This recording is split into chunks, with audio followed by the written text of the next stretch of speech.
ओम श्री गणेशाय नमः।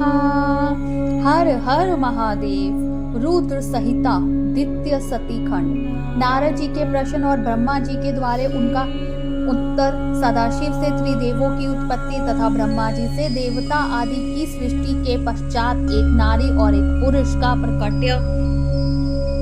मां नारद जी बोले, महाभाग महाप्रभु विधात, आपके मुखार बिंद से मंगल कारिणी शुभ कथा शंभु कथा सुनते सुनते मेरा जी नहीं भर रहा।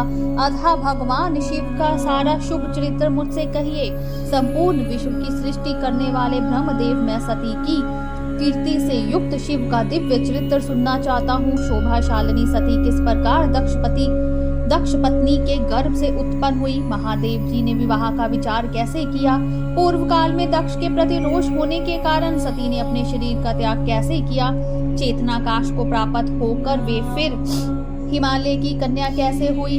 पार्वती ने किस प्रकार उग्र तपस्या की और कैसे उनका विवाह हुआ।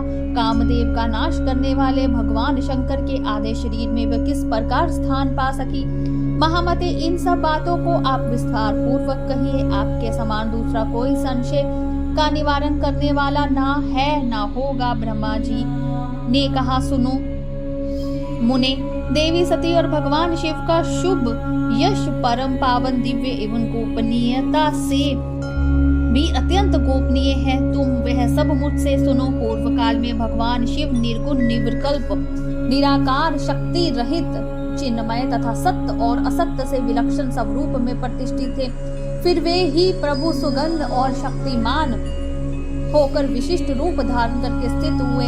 उनके साथ भगवती उमा विराजमान थी। विप्रवर वे भगवान शिव दिव्य आकृति से सुशोभित हो रहे थे। उनके मन में कोई विकार नहीं था। वे अपने परात्पर स्वरूप में प्रतिष्ठित थे। मुनि श्रेष्ठ, उनके बाएं अंग से भगवान विष्णु, दाएं अंग से ब्रह्मा और मध्य अंग अर्थात हृदय से रुद्रदेव प्रकट हुए। मैं ब्रह्मा सृष्टि करता हुआ, भगवान विष्णु जगत का पालन करने लगे और स्वयं रुद्र ने संहार का कार्य संभाला। इस प्रकार भगवान सदाशिव स्वयं ही तीन रूपों को धारण करके स्थित हुए। उन्हीं की आराधना करके मुझ लोक पितामह ब्रह्मा ने देवता, असुर और मनुष्य आदि संपूर्ण जीवों की सृष्टि की। दक्ष आदि प्रजापतियों और देव शिरोमणियों की सृष्टि करने में मैं बहुत प्रसन्न हुआ तथा अपने को सबसे अधिक ऊंचा मानने लगा।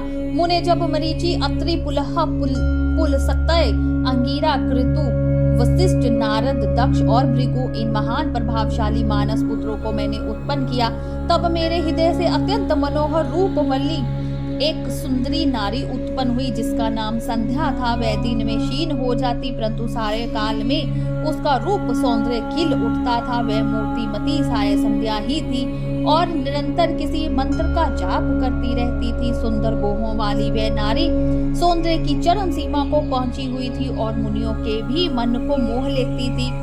इसी तरह मेरे मन से एक मनोहर पुरुष भी प्रकट हुआ जो अत्यंत अद्भुत था। उसके शरीर का मध्य भाग कटिप्रदेष्ट पतला था। दांतों की पंक्तियां बड़ी सुंदर थी। उसके अंगों में मंगों से मत वाले हाथी की सी गंध प्रकट होती थी। नेत्र पर फूल कमल के समान शोभा पाते थे। अंगों में केसर लगा था जिसकी सुगंध नासिका को तृप्त कर रही थी। उस पुरुष को देखकर दक्ष आदि मेरे सभी पुत्र अत्यंत उत्सुक हो उठे।